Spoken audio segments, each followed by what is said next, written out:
volta, seu programa já de volta aqui, a gente falando sobre oração hoje, várias participações como eu havia comentado.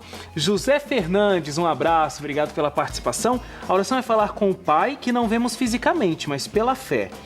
Thay Ribeiro, a melhor conexão entre um ser simples com o Supremo Criador. Beth Regina, a oração é uma chave que abre a porta do céu, é uma conversa com Deus.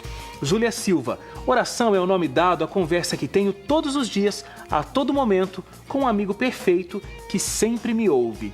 E seguem várias participações aqui e você pode continuar mandando a sua. facebook.com/seu programa, tem também o Twitter, @seu programa, porque no final aqui, daqui a pouquinho, a gente já está no último bloco, a gente vai fazer o sorteio desse livro do pastor Hamilton Menezes, Minha Vida de Oração. Você pode levar esse livro para casa, tá bom?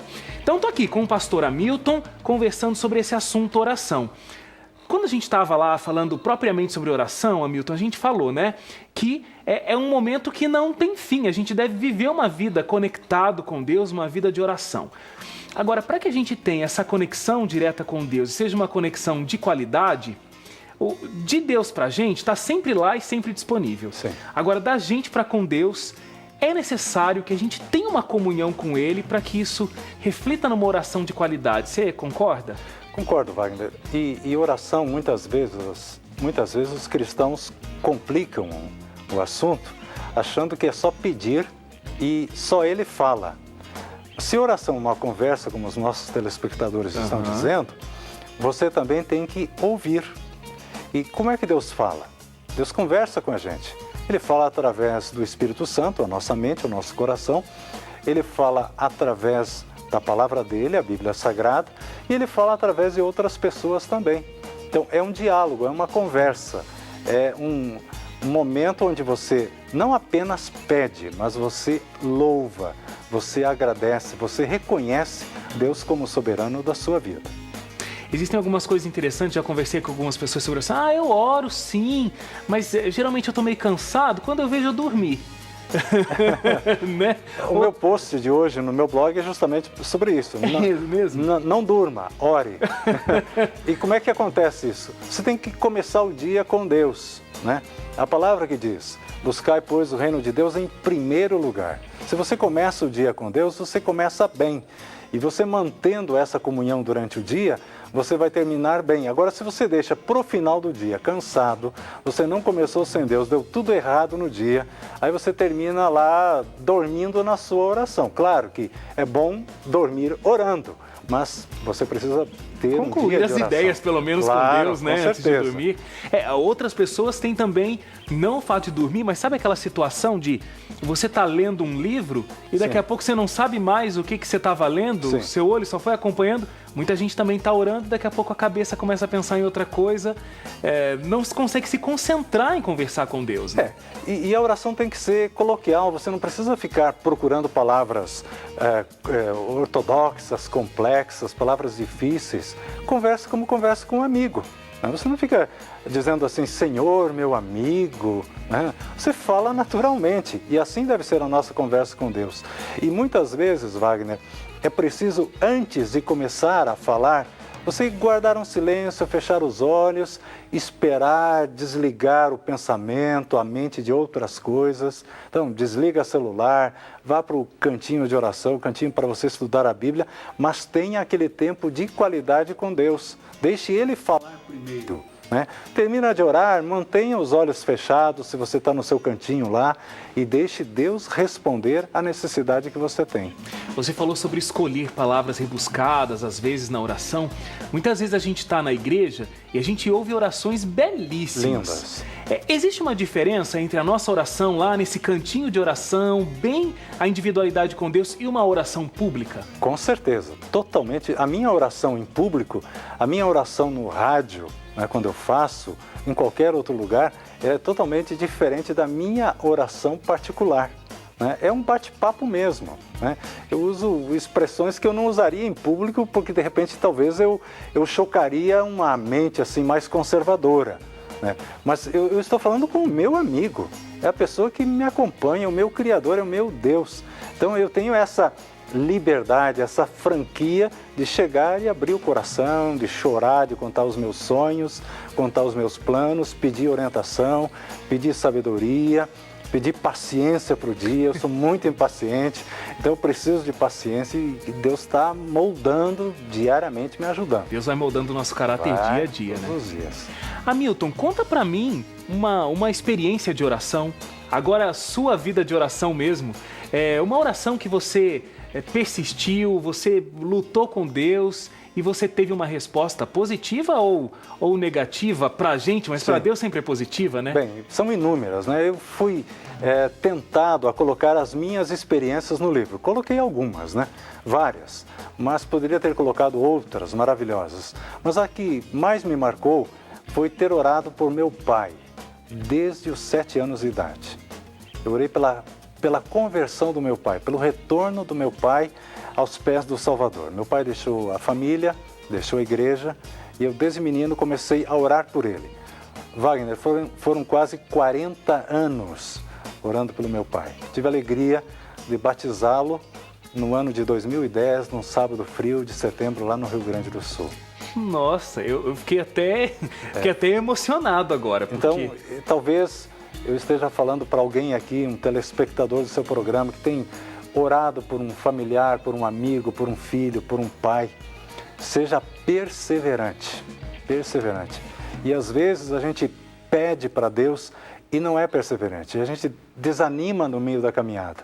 Eu cito muito George Miller no livrinho, né, na agenda de oração. Miller foi um homem que orava e tinha calos nos joelhos. Ele lia a Bíblia ajoelhado, né? Teve mais de 50 mil orações respondidas. Ele tinha uma caderneta parecida com essa agenda. Ele anotava o dia que pedia o pedido e a data da resposta. 50 mil orações respondidas. Foi um homem extraordinário que mereceria um lugar na galeria dos heróis da fé de Hebreus, capítulo 11. Olha, é impressionante essa história, porque 40 anos orando, né, voltando na sua história, 40 anos orando, eu acho que teve momentos ali que você pensou, bom, eu acho que Deus realmente não vai me atender. Com certeza. Mas não desistiu. Não desistir. Não desistir. Não é resultado apenas da minha oração, mas é o resultado da oração de várias pessoas, da minha mãe, dos meus irmãos, dos nossos familiares. Então, esse é o poder da oração intercessora, que a gente às vezes desconhece.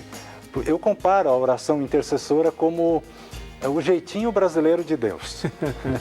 Porque Deus, ele respeita a nossa individualidade, o nosso livre-arbítrio. Ele não vai entrar no seu coração, no coração do telespectador, se ele não quiser. Claro. Deus respeita.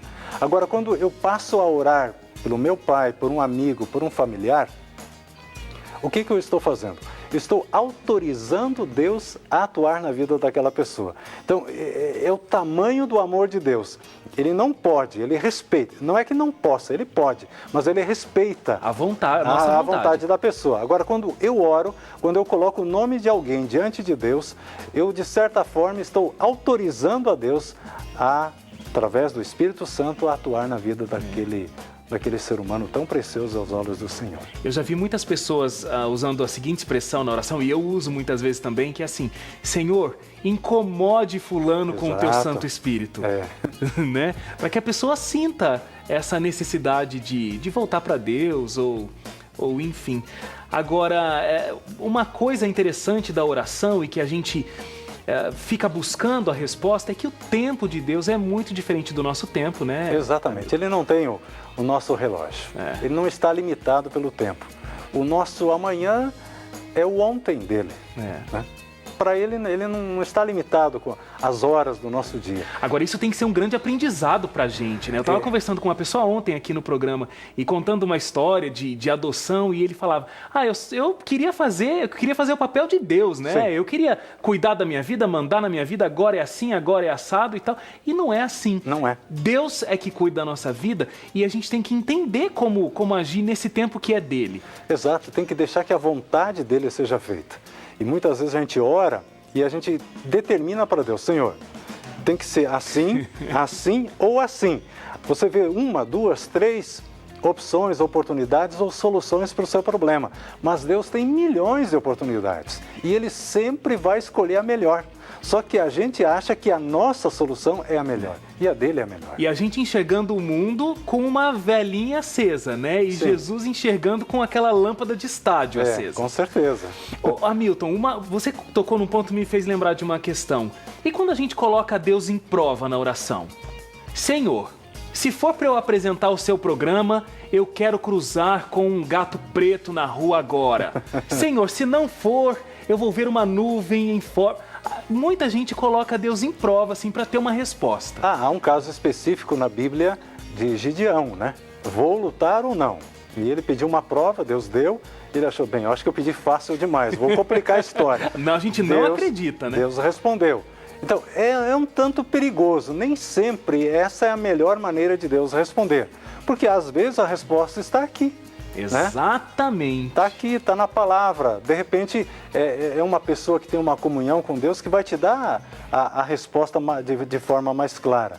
Então, é muito perigoso, porque o inimigo de Deus também, ele ouve a sua oração, se você fizer de voz audível. E ele pode, de repente, se meter no meio e tentar complicar a sua resposta. Agora, você tem que pedir e pedir que, ao pedir, deixar que a vontade de Deus seja aconteça. feita, Ela claro. tem que ser feita. E que a gente aceite, por mais difícil que seja, por não, talvez a vontade não ser compatível, a de Deus com a nossa, entender realmente, né, que a vontade de Deus vai ser melhor. Sempre, né? E conseguir aceitar com amor, aceitar com carinho essa vontade, né? Ter paciência. Hamilton, onde que a gente pode encontrar o seu livro? Bem, o livro ele foi impresso na Casa Publicadora Brasileira, não é distribuído ainda pela CPB, está no momento apenas na internet, no wgospel.com. Então, olha, tá o endereço aí. Então é o www normal, né, que você às vezes nem precisa colocar lá no seu navegador, aí é wgospel.com. Clica lá e tem todas as informações. Muita gente está pegando para Ministério da Mulher, para dar de presente, então tem desconto especial para quem pede mais de um e aí vai. Tá ok. Posso fazer o sorteio, então? Na verdade, o meu papelzinho caiu aqui, eu vou ter que pegar, com licença. Aqui, ó. É esse mesmo, produção, não chegou nada diferente, tá bom? Temos aqui. Thay Ribeiro, a melhor conexão entre um ser simples com o Supremo Criador. Essa foi a frase escolhida aí pela produção. Parabéns, Thay Ribeiro. Vou pedir pro Hamilton assinar o livro da Thay pra gente encaminhar para ela. Eu vou autografar. Ganhei o livro. Também, claro. Muito bem. Vou ter agora a minha vida de oração bem marcada aqui. Você vai registrar a sua. Hamilton, gostei demais da nossa conversa. Espero que você possa voltar outras vezes aqui pra gente bater um papo. Muito obrigado. Deus seja louvado. Amém. Amanhã a gente tá aqui com o cantor Jefferson Pilar. Ele vai cantar pra gente, vai contar a história de conversão dele e tem culinária também. Você vai aprender um patê delicioso que é de grão de bico, conhecido como hummus. Então não sai daí, Não, agora você pode sair daí, mas amanhã às 5 horas da tarde a gente tá aqui ao vivo pra você. Um abraço, até lá. Tchau, tchau.